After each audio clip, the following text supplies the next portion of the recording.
الله الرحمن الرحيم. بدأ ببدء نرحب بالأستاذ الدكتور كمال عبود ونشكر له تلبيته الدعوة بهذه المحاضرة وبإلقاء هذه المحاضرة الموسومة بالعزوف عن الكتاب وتأثير وسائل التواصل الاجتماعي. كما نشكر للإخوة والأخوات الحضور ونتمنى لهم حسن الإصغاء والاستفادة إن شاء الله تعالى، بل والإثراء والمساهمة الجادة إن شاء الله. أيها الإخوة، هذه المحاضرة هي الثانية من نوعها التي تنظمها الجمعية الجزائرية للتواصل العلمي والثقافي بالاشتراك مع إدارة المركز الثقافي الإسلامي علي بومنجل، بعد التي سبقتها منذ أسبوعين، فهذه المحاضرة هي الثانية.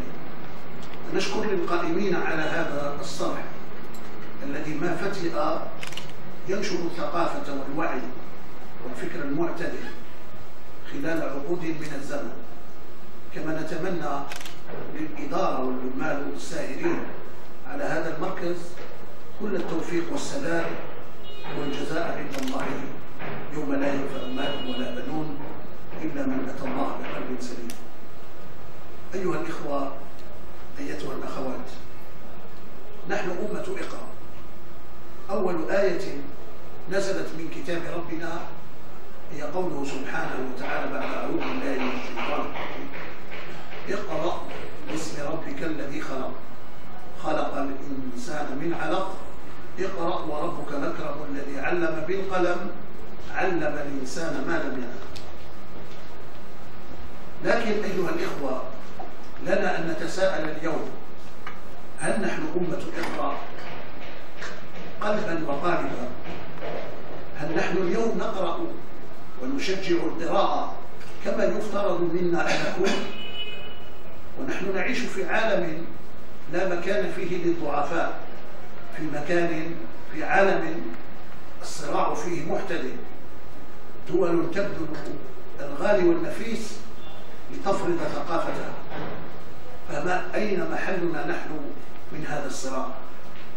أين محلنا نحن من القراءة وما يجري حولنا؟ فهناك أسئلة كثيرة أيها الإخوة تدور بأذهاننا حينما نتحدث عن الكتاب أو عن القراءة. نرجو أن نجد بعض الإجابات وبعض الحلول لهذه المشكلة التي لا نعتقد أنها مشكلة خاصة بالجزائر وحدها، بل هي مشكلة يعاني منها العالم العربي والعالم الإسلامي أيضا، والأسباب قد تختلف وقد تكون مشتركة بين مختلف الأقطار العربية والإسلامية، ولكن هذه المسألة كثيرا ما نمحورها حول الشباب، ولكن الحقيقة أن المسألة لا تخص الشباب وحده، بل هذه المسألة ينبغي البحث عن علاجها عند الشباب وعند غيره. فكيف نعيد للقراءة مكانتها في حياة الفرد والمجتمع؟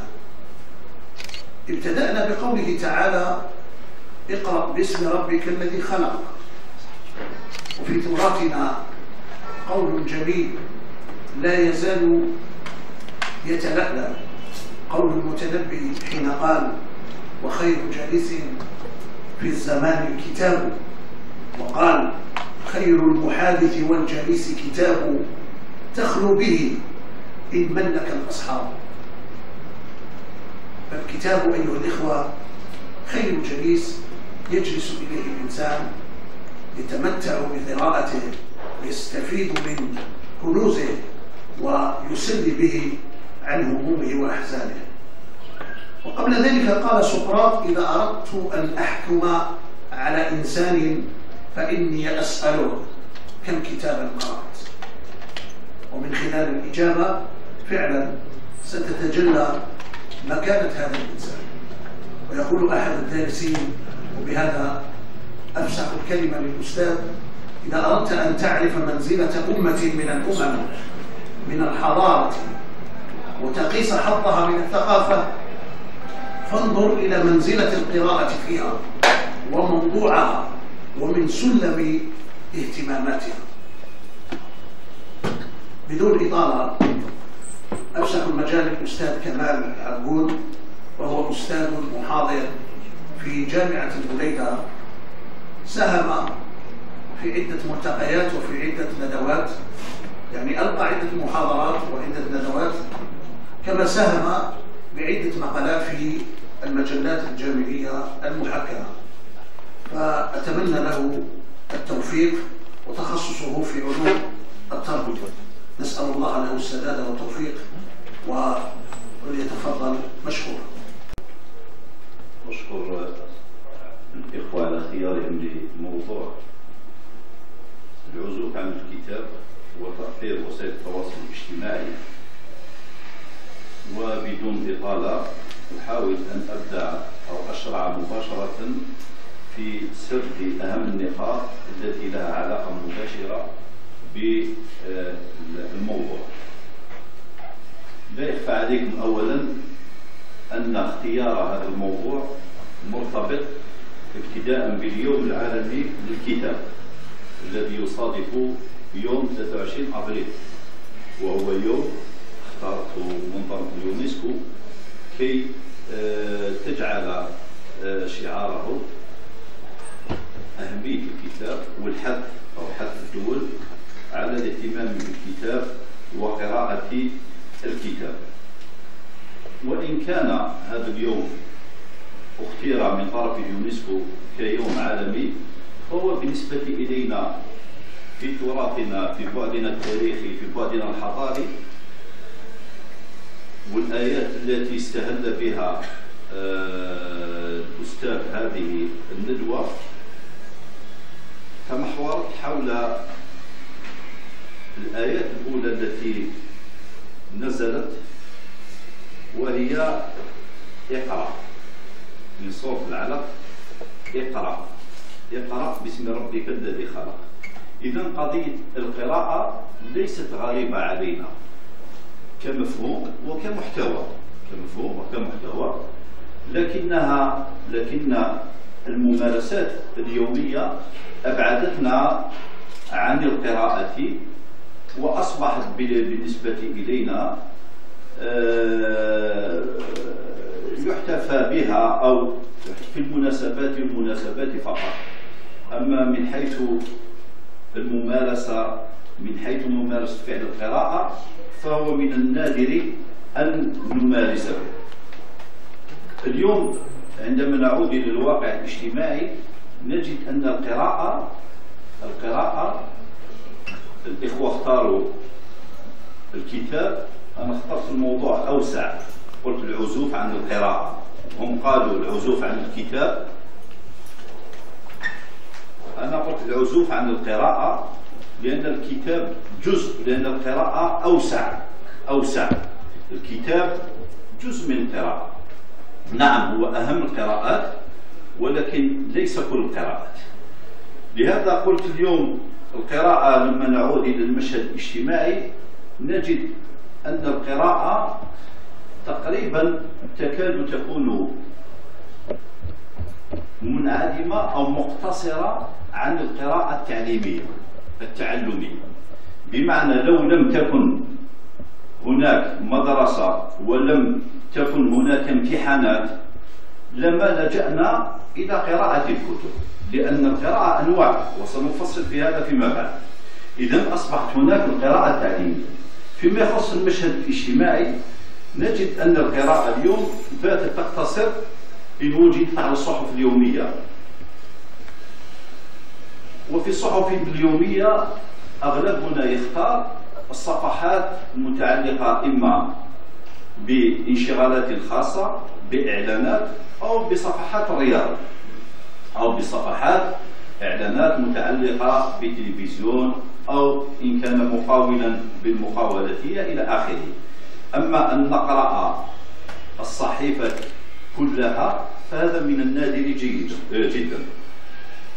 اليوم كذلك حتى بالنسبة لي وأنا قادم إلى المركز في شارع العربي بن مهيدي كانت هناك العديد من المكتبات العامة أو العمومية. في ديدوشمورات نفس الشيء. اليوم جل هذه المكتبات تم تحويل نشاطات هذه المكتبات إلى تجارات أخرى. يعني في العربي بن مهيدي هنا مثلا نظن بقات مكتبتين أو ثلاثة على أكثر تقدير حسب علمي. نظن كاين مكتبة ما كانتش مكتبة من قبل تاع لاناف، كاين مكتبة تاع النهضة هذه غربت، كاين مكتبة العالم الثالث، وكاين مكتبة اللي راهنا أمام المركز اللي تقريبا هي وراقة يعني وراقة بابيتري ليف. أما المكتبات الأخرى وأشهرها مكتبة النهضة في اليوم لا وجود لها. واليوم حتى بالنسبة لنا أكثر الكتب رواجا، إن كانت هناك كتب وحتى في المعارض الدولية والمعرض على الأبواب إن شاء الله يعني في شهر سبتمبر، أكثر الكتب رواجا في بلداننا وفي الأسواق العربية نجد كتب الطبخ، كتب متعلقة بالخرافات بالسحر والشعوذة، أو الكتب الدينية التراثية التي يعاد طبعها ليس حبا في الدين ذاته حتى لا أعمم، وإنما يعاد طبعها لأن حقوق المؤلف سقطت، وبالتالي يعاد تأليفها أو طبعها دون تحقيق ودون شرح أو تعليق عنها.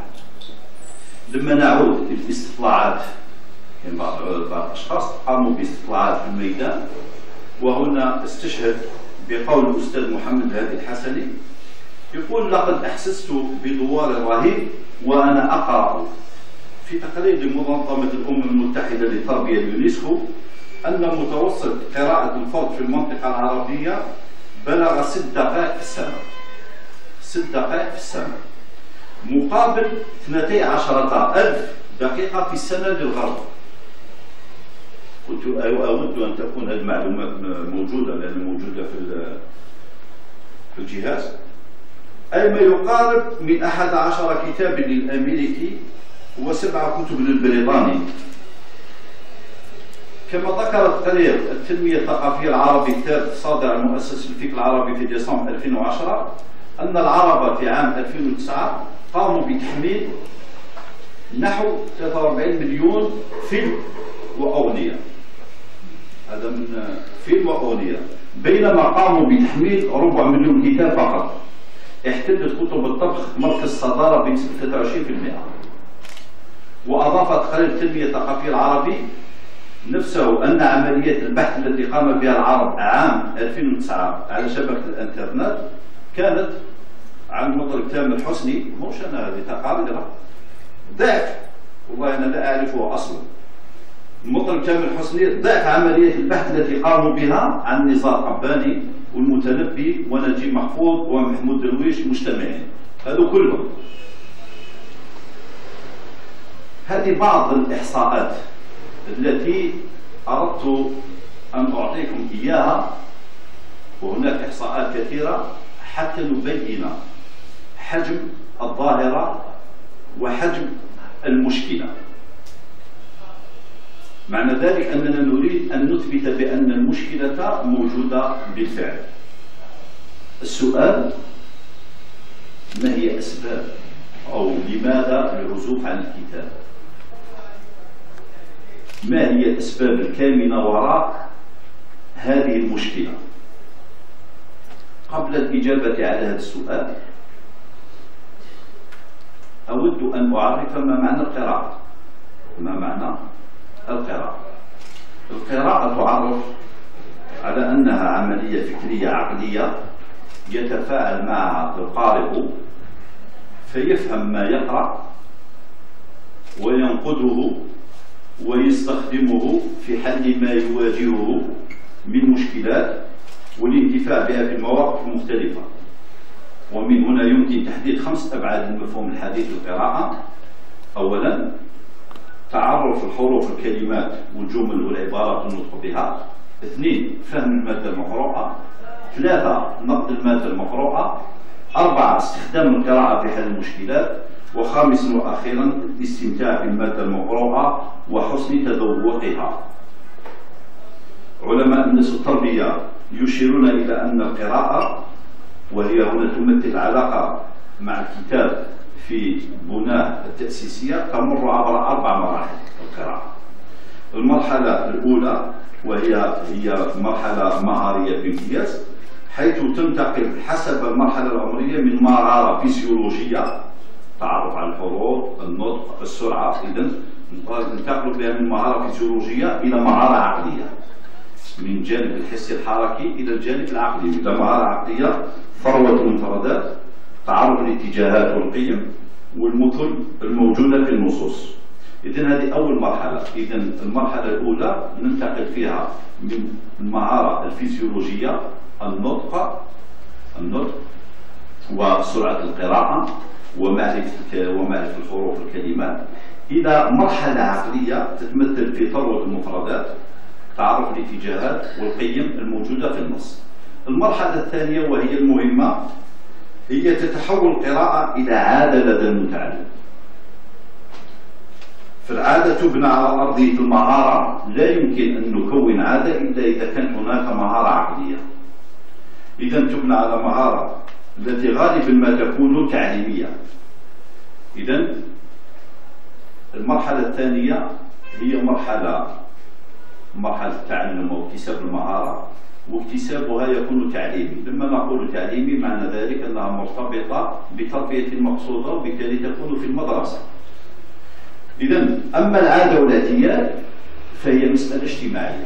قد نتعلم القراءة كمهارة في المدرسة، أما العادة والاعتياد فهو مرتبط بالمجتمع. هذا الفرق بين أمرين: نتعلم القراءة، والتعلم هذا مرتبط بشق تعليمي نتعلم، ولكن أن تتحول القراءة إلى عادة وإلى ممارسات، هنا تصبح مسألة اجتماعية مرتبطة بالمجتمع. أما العادة والاعتياد فهي مسألة اجتماعية أكثر منها تعليمية. لذلك فتحول المهارة إلى عادة يحتاج إلى القدوة، نتكلم عن القدوة والتعزيز والتوجيه والمناخ الموازي. المرحلتان الأخيرتان الثالثة والرابعة عندنا مرحلة شغف القراءة، ثم مرحلة القراءة الناقدة. ما يهمنا هو المرحلة الثانية، مرحلة الاعتياد، التعود، هذا اللي هو مسألة اجتماعية بامتياز.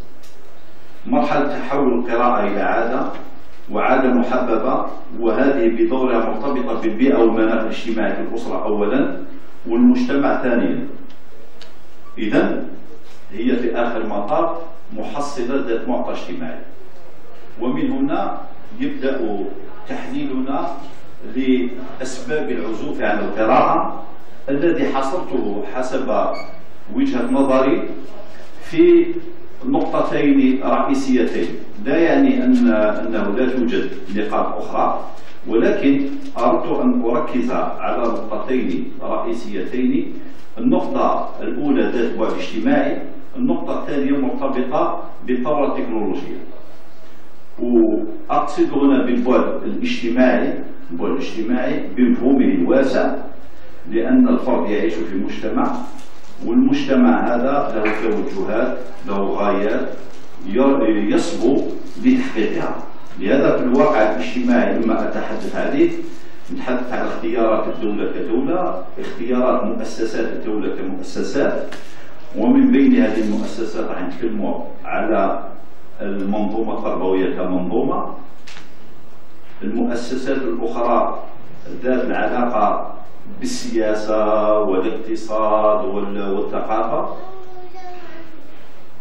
ثم نتكلم على الأسرة كمحضن أول يعلم الطفل القراءة. هذه الأسرة التي لا يمكن أن نعزلها على الإطلاق عن المجتمع، لأن في آخر المطاف الأسرة هي خلية أولى لهذا المجتمع. إذا عدنا إلى الواقع الاجتماعي، الواقع الاجتماعي الجزائري يشبه في كثير من أمور الواقع العربي. في الحقيقة المشكلة لماذا لم أبدأ بالثورة التكنولوجيا؟ لأن أنا نشوف العنوان وتأثير وسائل التواصل الاجتماعي، وكأن التواصل الاجتماعي هو الذي حال دون القراءة. وفي الحقيقة مشكلة القراءة مشكلة قديمة لم تبدأ مع وسائل التواصل الاجتماعي، ما بداش مع لي تيك هذو لي تكنيك دو كومونيكاسيون، وإنما بدأت تقريبا منذ القدم نتكلموا على قضية الكتاب والعزوف عن القراءة. لهذا أردت أن أبدأ في الجانب الاجتماعي. هذه المشكلة موجودة منذ القديم وقد تكلم فيها الشيخ البشير الإبراهيمي. أردت أن أستشهد بقول قاله الشيخ البشير الإبراهيمي وهو مأخوذ من عند الأستاذ الهادي الحسني. ماذا يقول؟ إن الإمام محمد بشير الإبراهيمي يعتز بالعرب عندما كانوا عربا حد الغلو، ولكنهم عندما لم يبق لهم من العروبة إلا الاسم هجاهم هجاء لم يهجهم به أحد. فقال: وضع الأجداد العقال للرجل فنقلته الأحفاد إلى الرأس، وعدلوا به من الأبائر إلى الناس، وما بين النقل والنقل ذاع العقل. أعيد. يقول: وضع الأجداد العقال للرجل، العقال الذي يعقل به البعير أو الدابة. وضعوا الأجداد العقال للرجل فنقلته الأحفاد إلى الرأس. يعني أصبح هو العقل سمي عقل لأنه يعقل الإنسان، ولكن هذا العقل أصبح معقولا بالعقال، هو ولا مربوط، هو في حد ذاته. وعدلوا به من الأبائر إلى الناس، وما بين النقل والنقل ضاع العقل. كلام هذا قاله الشيخ البشير الإبراهيمي. يعني هذا يدل على أن قضية القراءة قديمة جدا.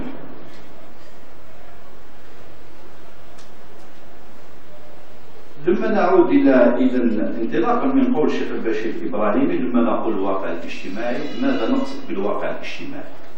واش نقصد بالواقع الاجتماعي؟ اليوم نعم هناك مسلمات أن هناك عزوف عن القراءة، عزوف عن شراء الكتاب، عزوف عن الرجوع إلى الكتاب.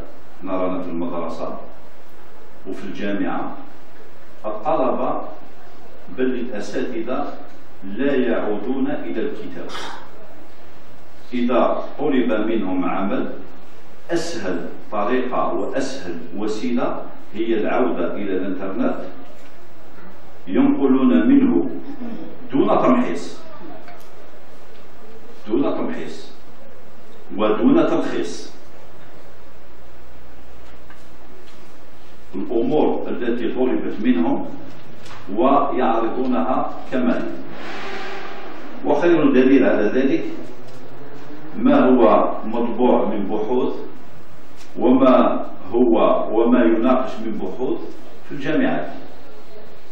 وخير دليل على ذلك اليوم لو نذهب إلى أقرب سباق نجد أن البحوث أصلا موجودة. تدخل عنده تقول له ذكرى وفاة العلامة ابن باديس يعطيك البحث، تقول له ذكرى تقول له بحث حول الأمير عبد القادر يعطيك البحث جاهز. وبالتالي أصبح الطلبة بل الأساتذة لا يبذلون جهدا في قراءة الكتب وتلخيص ما هو موجود في الكتاب ونقل أهم المعلومات الموجودة فيه. إذن الواقع الاجتماعي الذي أتكلم عليه هو واقع يميل إلى الاستهلاك. الاستهلاك اليوم انتقل حتى الميدان تاع العلم، مش الاستهلاك فقط في الميدان المادي، وإنما الاستهلاك أصبح كقيمة موجودة في المجتمع عمت كل ميادين العلم. مرة من المرات كنت مع الأستاذ راشدي، قلت له كنا نتحدث حول التربية، قلت له التربية اليوم بين مبدأي الجهد واتباع الشهوات. ما معنى ذلك؟ اليوم التربية بدلا من أن تعود أبناءنا قيم الجد، قيم العمل، قيم المثابرة، قيم التنافس. اليوم التربية عندنا أصبحت تساير نزوات وغرائز الأطفال والأبناء. اليوم نجد أن الطلبة غير ما حبش ينجح، كلهم ينجحون. نحن نطوع البرنامج برغبات الأبناء. ايش معنى هذا الكلام هذا؟ لماذا قلت هذا الكلام؟ قلت هذا الكلام لأن القيمة اليوم التي أصبحت سائدة في المجتمع هي قيمة التساهل. قيمة التساهل في الحصول على الشيء، قيمة التساهل في الكسب، قيمة التساهل في وصول المناصب. هذه القيم التي أصبحت سائدة في مجتمعنا قيم انعكست كذلك على الجانب التربوي.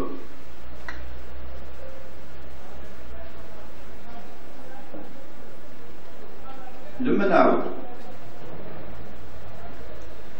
اليوم حتى لاحظنا يعني في وقت من الأوقات يعني أن الكثير من الأساتذة حتى الأساتذة ما وصلت الأساتذة اليوم أن موش كلهم، ولكن على الأقل ما هو موجود أنهم يريدون الرقي في المناصب دون تكوين، دون الحصول على شهادة.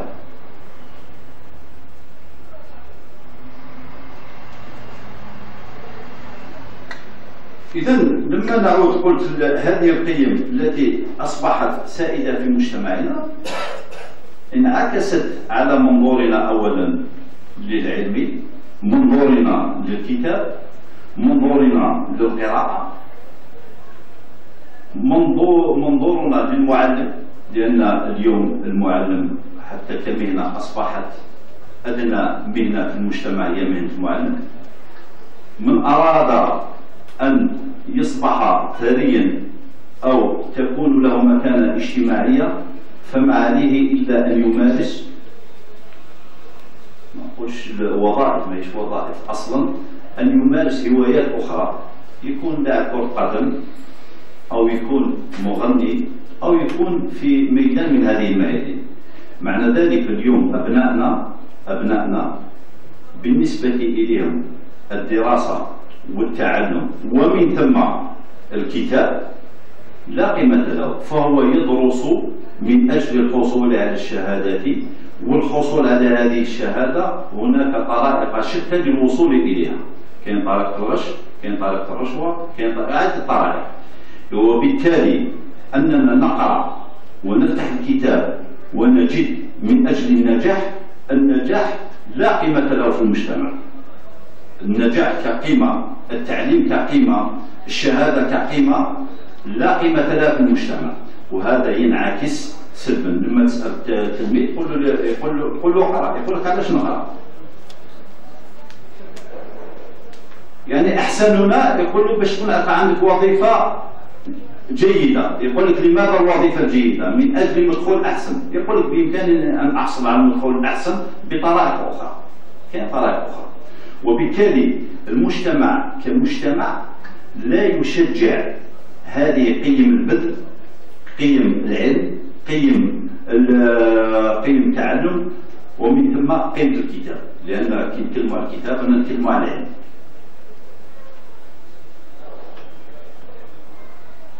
لما نعود إلى النقطة الثانية، قضية الثورة التكنولوجية. في كثير من الأحيان هناك الكثير منا ربط بين ظهور الثورة التكنولوجية، ظهور الإنترنت، ظهور هذه الهواتف الذكية وعلاقتها بالقراءة، بمعنى أن القراءة انحسرت بسبب ظهور هذه الوسائل. أصبحت المعلومة جاهزة، وبالتالي أصبح أبناؤنا يرجعون إلى هذه الوسائل. ولكن بالمقارنة لو نعود إلى الدول الغربية، نعم نجد أن هذا الأمر أثر فيهم، ولكن هناك إحصاءات تقول في الولايات المتحدة الأمريكية أن بيع الكتب راه في ازدياد مستمر، راه في اضطراب، ما كانش تناقص في بيع الكتب، كاين زيادة في بيع الكتب. الكتب هناك تباع بالملايين. لو كان نرجع مثلا الإحصاءات، نرجع للكتب هنا عندنا في الوطن العربي، أحسن كتاب لا يطبع منه إلا 1000 أو 1500 أحسن كتاب. احنا في المعرض الدولي أتذكر كان كتاب واحد لقى رواج كبير في السنة ما قبل الماضية، هو كتاب تاع حجازي، مصطفى حجازي. عدد المبيعات منه ما كانش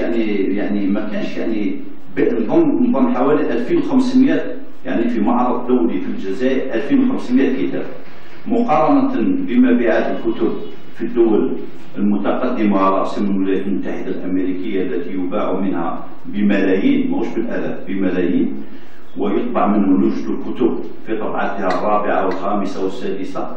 معنى ذلك أن تأطير وسائل الاتصال الحديثة له تأطير، ولكن ماهوش بالدرجة الموجودة اليوم. هذه واحدة. اثنين، حتى بالنسبة لاستعمال الكتاب من خلال الانترنت، اليوم احنا لا نستعمل الانترنت كوسيلة تعليمية، وأعطيتك بالرغم تحميل الكتب ما نحمله من أغاني وكتب متعلقة بالطبخ أكثر من الكتب التعليمية. معنى ذلك قضية الانترنت بالنسبة إلينا نعم هو موجود، ولكن حتى استعمال الانترنت يعني راه في مجال غير مجال التعليم. إذن هناك عوامل أخرى مرتبطة، قلت أنا خصصتها في عاملين، البعد الاجتماعي والبعد التكنولوجي. هناك عوامل أخرى لا أعتبرها رئيسية، وإنما تدخل ضمن البعد الاجتماعي. لما نتكلموا على المدرسة تدخل ضمن البعد الاجتماعي، لما نتكلموا على الأسرة تدخل ضمن البعد الاجتماعي، لأن الأسرة لا يمكنها أن تشجع على القراءة وعلى الكتاب إلا إذا كان في محضن يساعد أو ينشر ثقافة القراءة وثقافة الكتاب. نفس الشيء بالنسبة للمدرسة. المدرسة جزء من منظومة تربوية. هذه المنظومة التربوية أنا نظن معنا أساتذة هنا، حتى في منظومتنا التربوية لا وجود في البرمجة، نعطى في البرمجة لا وجود لحصص اسمها المطالعة مش القراءة. المعنى المطالعة بمعنى أن التلميذ يطالع، هناك مكتبة وهناك اتصال بالمكتبة، والطفل يروح عند المكتبي ويسحب كتاب، وكل مرة في الشهر أو 15 يوم يقرأ كتاب ويعرضه. هذا غير موجود عندنا.